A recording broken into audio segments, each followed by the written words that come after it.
Hi friends, സുഷസ് paradise four ആനിമൽസിലേക്ക് എല്ലാവർക്കും ഒരിക്കൽ കൂടി സ്വാഗതം.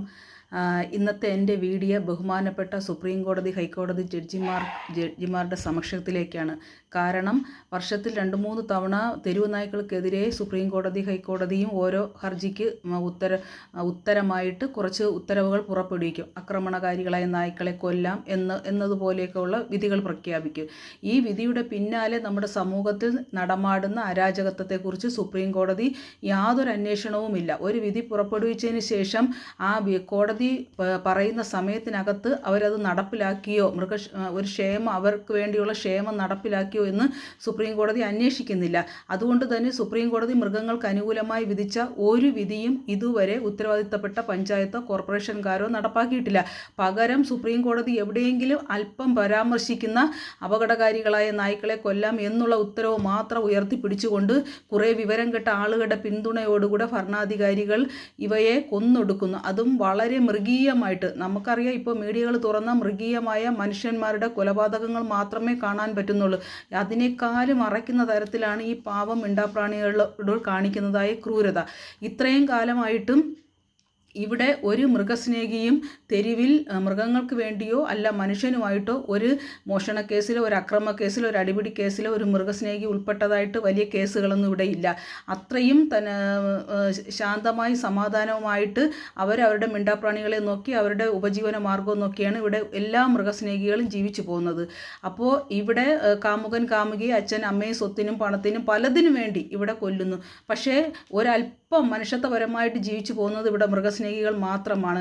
സുപ്രീം കോടതിയുടെ ഇപ്രകാരമുള്ള വിധികൾ, അതായത് ഈ വിധിയെ, സുപ്രീം കോടതിയുടെ വിധിയെ പൊക്കി പിടിച്ചിട്ടാണ് ഇവിടെ ജനങ്ങൾ മൃഗങ്ങളോട്, തെരുവ് നായ്ക്കളോട് ഇത്രയും ക്രൂരത കാണിക്കുന്നത്. സുപ്രീം കോടതിയും കോർപ്പറേഷനും പഞ്ചായത്തും ചെയ്യേണ്ട കടമ, മനുഷ്യത്വവും സുപ്രീം കോടതിയുടെ വിധി പ്രകാരം ABC റൂളിൽ പറയുന്ന പ്രകാരമുള്ള കമ്പാഷൻ ഓഫ് അനിമൽ ആക്ട് പ്രകാരമാണ് ഞങ്ങൾ മൃഗങ്ങളെ സ്നേഹിക്കുന്നതും അവരെ സംരക്ഷിക്കുന്നതും അവർക്ക് ഫുഡ് കൊടുക്കുന്നത്. അതിനെ ഒരു വലിയ അപരാധമായി കണ്ട് ഞങ്ങളെയും ദ്രോഹിക്കുന്നു, ഞങ്ങളെ ശത്രുക്കളെ പോലെ കാണുന്നു, ഞങ്ങൾക്കെതിരെ കള്ളക്കേസുകൾ കൊടുക്കുന്നു, ഞങ്ങൾ വളരെയധികം പീഡിപ്പിക്കപ്പെടുന്നു. അപ്പോൾ ഞങ്ങൾ ചോദിക്കട്ടെ, മനുഷ്യസ്നേഹികൾ എന്ന് പറഞ്ഞ് വന്ന് കമൻ്റ് ഇടുന്ന മനുഷ്യസ്നേഹികൾ ഒന്ന് ആലോചിക്കണം. മൃഗങ്ങളെ സ്നേഹിക്കുന്ന ഞങ്ങൾ മനുഷ്യരാണ്. ഞങ്ങളാണ് യഥാർത്ഥ റിയൽ മനുഷ്യർ. മനുഷ്യത്വത്തോടുകൂടെ ജീവിക്കുന്ന ഞങ്ങളാണ് മനുഷ്യർ. എന്നിട്ട് ഞങ്ങളെ കുറ്റപ്പെടുത്തുന്നു, ഞങ്ങൾക്കെതിരെ കള്ളക്കേസ് കൊടുക്കുന്നു, പോലീസും പഞ്ചായത്ത് ഹെൽത്തും കയറി ഇറങ്ങി നിരങ്ങുന്നു. അപ്പോൾ ഈ കോർപ്പറേഷനും പഞ്ചായത്തും ചെയ്യേണ്ട ഉത്തരവാദിത്തം ചെയ്യുന്ന ഞങ്ങളെപ്പോലും ദ്രോഹിക്കുന്ന ഞങ്ങൾക്കെതിരെ ഒരു സംരക്ഷണം തരാൻ എന്തുകൊണ്ട് സുപ്രീം കോടതി ഇതുവരെ ഒരു വിധി പ്രഖ്യാപിച്ചില്ല? നായ്ക്കളെ പരിപാലിക്കുന്ന കോർപ്പറേഷൻകാർ ചെയ്യേണ്ട കടമ ചെയ്യുന്ന മൃഗസ്നേഹികളെ ഒരിക്കലും ഇതുപോലുള്ള കള്ളക്കേസിൽ പെടുത്തുകയോ അവരെ ദ്രോഹിക്കുകയോ ചെയ്യരുതെന്നൊരു വിധി ഇതുവരെ സുപ്രീം കോടതി പുറപ്പെടുവിച്ചിട്ടില്ല. മാത്രമല്ല, പുറപ്പെടുവിക്കുന്ന വിധികൾ നല്ല നേരായ രീതിയിൽ നടപ്പാക്കുന്നുണ്ടോ എന്നും കോടതി അന്വേഷിക്കുന്നില്ല. അപ്പോൾ ഇത് ഇത്രയും നാളത്തെ ഉത്തരവിൽ നിന്ന് എനിക്ക് മനസ്സിലാക്കിയത്, കോടതിയുടെ ഓരോ വിധി പുറപ്പെടുവിക്കുന്നതിനും പിന്നാലെ 10,000-കണക്കിന് ലക്ഷക്കണക്കിന് നായ്ക്കൾ തെരുവിൽ അതിമൃഗീയമായി കൊല ചെയ്യപ്പെടുന്നു. അപ്പോൾ ഇതിൻ്റെ പൂർണ്ണമായ ഉത്തരവാദിത്തം സുപ്രീം കോടതിക്കും ഈ വിധി പുറപ്പെടുവിച്ച ജഡ്ജിക്കും മാത്രമാണുള്ളത്. നിങ്ങളുടെ വിധിയെ അടിസ്ഥാനമാക്കിയാണ് ജനങ്ങൾ നിയമം കയ്യിലെടുക്കുന്നത്. ജനങ്ങൾ നിയമം കയ്യിലെടുക്കുന്ന കണ്ടിട്ടും സുപ്രീം കോടതി ഇതുവരെ അതിനെതിരായിട്ടുള്ള ഒരു നിയമം പുറപ്പെടുവിക്കുകയോ അതിനെതിരായിട്ട് ഒരു ആക്ഷൻ എടുക്കുകയോ ചെയ്തിട്ടില്ല. പോലീസ് സ്റ്റേഷനുകളിലൊന്നും ഇങ്ങനെയുള്ള കേസുകളൊന്നും ശരിയായ രീതിയിൽ സാമ്പത്തികത്തിൻ്റെയോ ഉദ്യോഗ തലത്തിൽ, രാഷ്ട്രീയ തലത്തിൽ പിടിപാടുള്ളത് കൊണ്ട് തന്നെ ഇവരെല്ലാം അനായാസം ഇറങ്ങിപ്പോകുന്നു. അതുകൊണ്ട് തന്നെ ഇവർ ഈ ക്രൂരത വീണ്ടും വീണ്ടും ചെയ്തുകൊണ്ടിരിക്കുന്നു. യാതൊരു നടപടിയും ഇതിനുണ്ടാവുന്നില്ല. പാവം മൃഗസ്നേഹികൾ ജോലിക്കും കൂലിക്കും പോകാതെ ഇതിൻ്റെ പുറകിൽ കേസായിട്ടും പിന്നെ അവരുടെ പോസ്റ്റ്മോർട്ടത്തിനായിട്ടും അവരുടെ സ്വന്തം കീശയിലെ കാശ് കളഞ്ഞാണ് ഇതിൻ്റെ പിന്നാലെ നടക്കുന്നത്. ഇത് കോർപ്പറേഷൻ്റെയും പഞ്ചായത്തിൻ്റെ ഉത്തരവാണ്. ഒരു പട്ടിയെ ഒരാൾ കൊന്നാൽ അത് അന്വേഷിക്കുക, അതിൻ്റെ കേസ് നടത്തുക, അതിൻ്റെ പോസ്റ്റ്മോർട്ടം ചെയ്യുക. ഇതൊന്നും ഇവിടെ ഒരു കോർപ്പറേഷനോ ഒരു പഞ്ചായത്ത് അധികാരികളും ചെയ്യുന്നില്ല. സർക്കാർ ആ ഭാഗത്തോട്ട്, അല്ലെങ്കിൽ വിധി പറഞ്ഞ കോടതി പോലും ആ ഭാഗത്തോട്ട് തിരിഞ്ഞു നോക്കുന്നില്ല. അപ്പോൾ ഇനി വരാൻ പോകുന്ന വലിയ ആപത്തെന്ന് പറഞ്ഞാൽ, ഈ ജഡ്ജിമാരെ പോലെ കോട്ട് സൂട്ട് വിട്ട് നടക്കുന്ന കുറേ മാന്യന്മാരുണ്ട് സമൂഹത്തിൽ. അവർ കാറിൽ കൊണ്ടുവന്ന് കെട്ടിത്തള്ളുന്ന മാലിന്യങ്ങൾ ഈ പട്ടികളെല്ലാം കൊന്നു ഒടുക്കിയാൽ ഈ വഴിയോരങ്ങളിൽ കിടന്ന് നശിക്കുന്നു. പട്ടികൾ ചാവുന്ന ക്രമത്തിൽ ഇവിടെ എലിയും മറ്റ് ജീവികളും, ഇവിടെ അപകടകാരികളായ ജീവികൾ പെരുകുകയും പിന്നെ ഇവിടെ സാംക്രമിക രോഗങ്ങൾ ഉണ്ടാവുകയും നിപ്പയും അതുപോലെയുള്ള വൈറസ് രോഗങ്ങൾ ഉണ്ടാവുകയും ജനങ്ങൾക്ക് ഭീഷണിയായിട്ട് വരുന്ന സമയത്ത് ആരെ ഇവർ കുറ്റം പറയും? ഇവരിപ്പോൾ സപ്പോർട്ട് ചെയ്യുന്ന സർക്കാരിനെയും പഞ്ചായത്തിനെയും കോർപ്പറേഷൻ്റെയും ഭരണാധികാരികളെ തന്നെ ഈ മനുഷ്യസ്നേഹികൾ കുറ്റം പറയും. അപ്പോൾ അവരെങ്ങനെ പട്ടിയെ കുറ്റം പറയാൻ പറ്റൂ? പട്ടി മുഴുവൻ ചത്തൊടുങ്ങുമ്പോൾ ഈ സമൂഹത്തിന് അതിൻ്റേതായ ഒരു നഷ്ടം കൂടെയുണ്ട്. ഇത്രയധികം ഒരു അല്പനേരത്തെ ആഹാരം അവർക്ക് കൊടുത്താൽ അവർ മനുഷ്യനെ അങ്ങേയറ്റം സ്നേഹിച്ച് സേവിച്ച് കിടക്കുന്ന ഒരു പാവം മിണ്ടാപ്രാണിയെ ഇങ്ങനെ ദ്രോഹിക്കുന്നത് എന്തിനാണെന്ന് സർക്കാർ ഇതുവരെ അന്വേഷിച്ചിട്ടില്ല.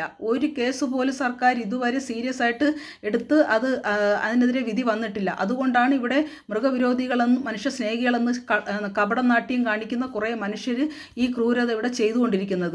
ഇനിയും വരാൻ പോകുന്ന മറ്റൊരു വിപത്തെന്ന് പറയുന്നത് മൃഗസ്നേഹികളും മൃഗവിരോധികളും തെരുവിൽ തമ്മിലടിക്കുകയും ഒരുപാട് മരണങ്ങൾ ഉണ്ടാകാനും പോകുന്നു. ഇതുവരെ മൃഗസ്നേഹികൾ ഈ മൃഗവിരോധികൾ ചെയ്യുന്ന ക്രൂരതയ്ക്കെതിരെ ഒരു സമരം നടത്തുകയോ അല്ലെങ്കിൽ കോടതിയിൽ പോവുകയോ പോസ്റ്റ്മോർട്ടം ചെയ്യുകയോ പോലീസ് സ്റ്റേഷനിൽ കേസ് കൊടുക്കുകയൊക്കെ ആയിട്ടാണ് നടക്കുന്നത്.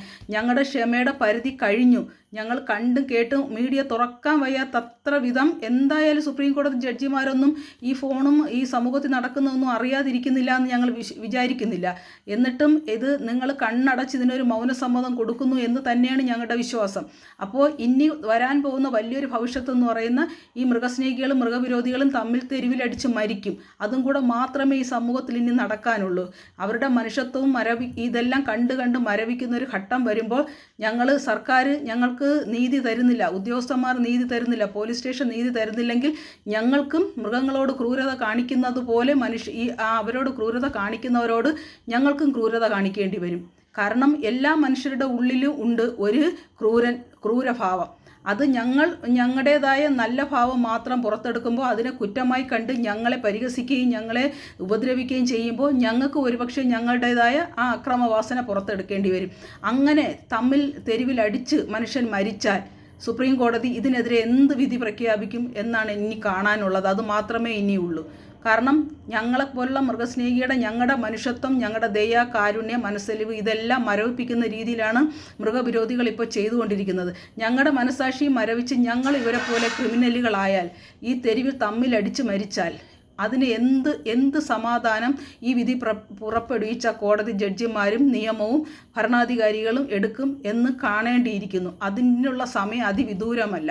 അപ്പോൾ സുപ്രീം കോടതി ഈ വിധി പ്രഖ്യാപിച്ചു, ശരി. പക്ഷേ അതിൻ്റെ പിന്നാലെ വരുന്ന ഭവിഷ്യത്തുകൾ സമൂഹത്തിൽ ആ വിധിയെ ദുരുപയോഗം ചെയ്യുന്നതിനെക്കുറിച്ചൊക്കെ റിപ്പോർട്ട് തേടേണ്ടതുണ്ട്. ഈ സോഷ്യൽ മീഡിയയിലുള്ള കാര്യങ്ങൾ എന്തായാലും അറിയാതിരിക്കാനുള്ള സാഹചര്യമൊന്നുമില്ല. അറിയുന്നുണ്ട്, ഒരുപാട് കേസുകൾ ഫയൽ ചെയ്യപ്പെടുന്നുണ്ട്. പക്ഷേ അതിനൊന്നും ശരിയായ ഒരു വിധി വരുന്നില്ല. ഒരു മാന്യവും മര്യാദയായിട്ട് ജീവിക്കുന്നു, ഒരു മനുഷ്യത്വത്തിൻ്റെ പേരിൽ 2 പട്ടികരുത്തി ആഹാരം കൊടുക്കുന്നു എന്ന പേരിൽ കള്ളപ്പരാതിയുടെ അടിസ്ഥാനത്തിൽ പോലീസ് വന്ന് സ്ത്രീകളെയും വീട്ടിൽ ഒറ്റയ്ക്ക് താമസിക്കുന്ന വയോധികരെയൊക്കെ ഭീഷണിപ്പെടുത്തുന്നൊരവസ്ഥ നമ്മളിപ്പോൾ മീഡിയയിൽ കണ്ടുകൊണ്ടിരിക്കുന്നു.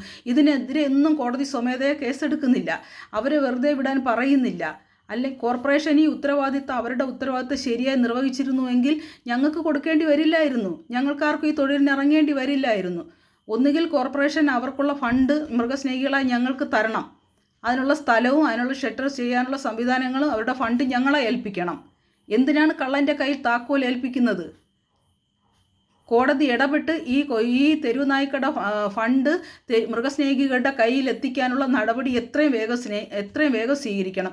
അല്ലെങ്കിൽ മനുഷ്യൻ തമ്മിലടിച്ച് മരിക്കുന്ന വളരെ പരിതാപകരമായ ഒരവസ്ഥ, അതായത് ഈ ഉള്ള മനുഷ്യരെ വെറും ക്രിമിനലുകളാക്കുന്ന ഒരവസ്ഥയിലേക്ക് ഈ വിധികളും ഈ നടന്നുകൊണ്ടിരിക്കുന്ന ക്രൂരതകളെല്ലാം വരുവാനിട്ട് ഇടയാക്കും. അപ്പോൾ അതുകൊണ്ട് മൃഗസ്നേഹികളായ വ്യക്തികൾക്ക് അവരുടെ മനസ്സിനിണങ്ങിയ രീതിയിൽ ഇപ്പോൾ സ്പോട്ട് നിശ്ചയിച്ചിട്ട് മൃഗസ്നേഹികൾ ആഹാരം കൊടുക്കണമെന്ന് കൽപ്പിക്കാൻ ഇവിടെ ആർക്കും അധികാരമില്ല.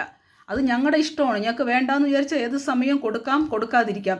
അല്ലാതെ ഒരു സർക്കാർ ഒരു സ്പോട്ട് നിശ്ചയിച്ചിട്ട് മൃഗസ്നേഹികൾ ഈ നാട്ടിലെ തെരുവട്ടികൾക്ക് മുഴുവൻ ആഹാരം കൊടുത്തോ എന്നൊരു വിധി അല്ല ഇവിടെ വരേണ്ടത്. ആ വിധി ആരാണ് കൊടുക്കേണ്ടതെന്ന് സർക്കാർ ജനങ്ങളെ വ്യക്തമാക്കണം. ഇവിടെ മൃഗവിരോധികളെല്ലാം കരുതിയിരിക്കുന്നത് ഈ സ്പോട്ടുകളിൽ, സർക്കാർ പറയുന്ന സ്പോട്ടുകളിൽ മൃഗസ്നേഹികളായ ഞങ്ങൾ കൊടുക്കണമെന്നാണ്. അങ്ങനെയാണോ സർക്കാർ വിധി പ്രഖ്യാപിച്ചത്? ഈ മരമണ്ടന്മാർക്ക് മനസ്സിലാവുന്ന വിധത്തിൽ സർക്കാർ ഒന്നുകൂടെ പച്ചയ്ക്ക് ഈ വിധി പുറപ്പെടുവിക്കേണ്ട ആവശ്യകത സമയം അടുത്തിരിക്കുന്നു. അപ്പോൾ നമ്മൾ ഒരു കാര്യം ചെയ്യുമ്പോൾ അതിൻ്റെ വരായ്കകൾ, അതിൻ്റെ പിന്നീടുള്ള ഫീഡ്ബാക്ക് നമ്മൾ അന്വേഷിക്കേണ്ട കടമ വിധി പറയുന്നവർക്കുണ്ട്. ദയവ് ചെയ്ത് ഈ സമൂഹത്തിൽ നടക്കുന്ന ക്രൂരതയുടെ നേരെ ഒന്ന് കണ്ണ് തുറക്കുക. അല്പം പോലും മനുഷ്യത്വം ഇല്ലാത്ത വിധത്തിലാണ് മിണ്ടാപ്രാണികളെ ഇവർ ദ്രോഹിക്കുന്നത്. ഈ ഭൂമി എല്ലാവർക്കും ഉള്ളതാണ്. ഈ മനുഷ്യസ്നേഹികളൊന്നും പ്രസവിച്ചു കൊണ്ടുവന്നതല്ല ഈ തെരുവ് നായ്ക്കളെ. ദൈവത്തിൻ്റെ ഒരു സൃഷ്ടിയാണ്. ദൈവത്തെ വിശ്വസിക്കുന്ന ഒരു മനുഷ്യൻ ദൈവത്തിൻ്റെ എല്ലാ സൃഷ്ടിയും ബഹുമാനിക്കും. ദൈവത്തെ വിശ്വസിക്കുന്നവനും ദൈവത്തെ സ്നേഹിക്കുന്നവനും ഈ സമശിഷ്ടങ്ങളെ സ്നേഹിക്കണമെന്നാണ് നമ്മൾ ഓരോ സ്കൂളിലും കോളേജിലും പ്രതിജ്ഞയിലായിക്കോട്ടെ ഭരണഘടനയിലായിക്കോട്ടെ എല്ലാവർക്കും സമത്വം, എല്ലാവർക്കും തുല്യത. ഇന്ത്യയിൽ അഹിംസ എന്ന് പറയുന്ന വലുതായിട്ട് പ്രോത്സാഹിപ്പിക്കുന്ന ഒരു കാര്യമല്ല. അഹിംസയെ പ്രോത്സാഹിപ്പിക്കുന്നത് തെരുവ് പട്ടികയുടെ കാര്യത്തിൽ മാത്രമാണ്. ഇവിടെ ഒരു കൂട്ടക്കൊല ചെയ്ത ഒരാളിനെ പോലും നമ്മൾ ജയിലിൽ കൊണ്ടിട്ടിട്ട് അവരുടെ മാനുഷിക അവകാശങ്ങൾ നിഷേധിക്കാതെ അവർക്ക് ആഹാരവും സുഖമായ ഒരു ജീവിതവും പഠിച്ച് പരീക്ഷ എഴുതി പോലീസ് അകമ്പടിയോടുകൂടെ ഞങ്ങളുടെ ടാക്സിന് കൊണ്ടുപോയി കള്ളന്മാരെയും കള്ളികളെയും പരീക്ഷ എഴുതിപ്പിക്കുന്ന കാലമാണ്. ഇവിടെ അഹിംസ നടക്കുന്നില്ല. ആരെയും തൂക്കിക്കൊല്ലുന്നില്ല.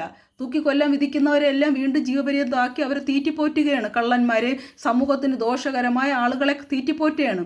എന്നിട്ടും ഒരല്പം അന്നത്തിന് വേണ്ടി അലഞ്ഞു തിരിയുന്ന മിണ്ടാപ്രാണികളെ പിടിച്ചു കൊല്ലുന്നത് എന്ത് ന്യായമാണ്?